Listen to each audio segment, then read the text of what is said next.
ඔයත් ඔයාගේ හස්බන්ඩ්ට පණ වගේ ආදරය කරන කෙනෙක්ද?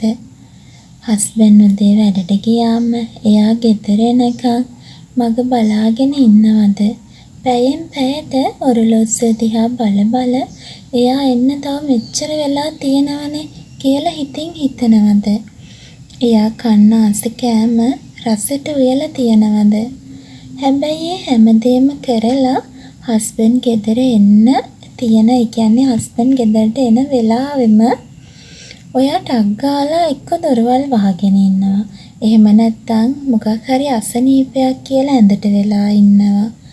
එහෙමත් නැත්නම් එයාව ගණන් නොගෙන වගේ එක්ක ටීවී එක බලනවා, ෆෝන් එක බලනවා, ඒ වගේ දේවල් කරනවද?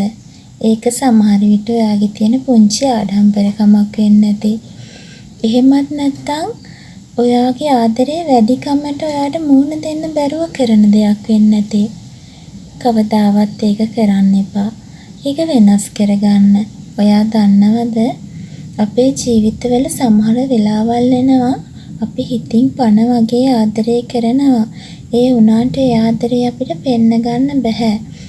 හැබැයි මොනම හරි මොහොතක දරා ගන්න බැරි සිදුවීමක් ජීවිතේට වුණොත් පසුතැවෙන්න වෙන්නේ ඔයාටමයි. අනේ මම මෙයාට මෙච්චර ආදරය කරලත් මට ඒ ආදරේ පෙන්වන්න බැරි වුණා. අනිවාර්යෙන්ම ඔයාට එහෙම හිතෙනවා.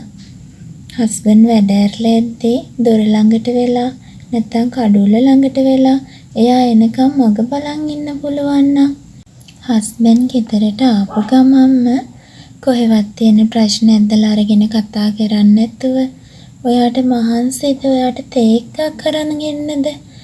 ඒ වගේ එයාට ආදරණීය පිළිගැනීමක් දෙන්න පුළුවන් නම් ඔයා මේ වන විටත් ඔයාගේ පෞල් ජීවිතේ දිනලයි තියෙන්නේ.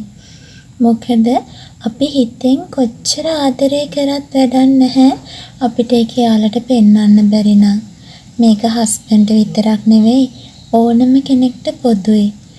අපි දරුවෙක්ට උනත් ආදරය කරද්දී හැම වෙලේම ගහන්න බනින්න කෑ ගහන්න හොඳ නැහැ. මොකද ඒ පුංචි හිත හරියට රිදෙනවනේ. මොනම හරි දෙයක් වුණොත් අපිට ගොඩාක් පසුතැවෙන්න වෙනවා.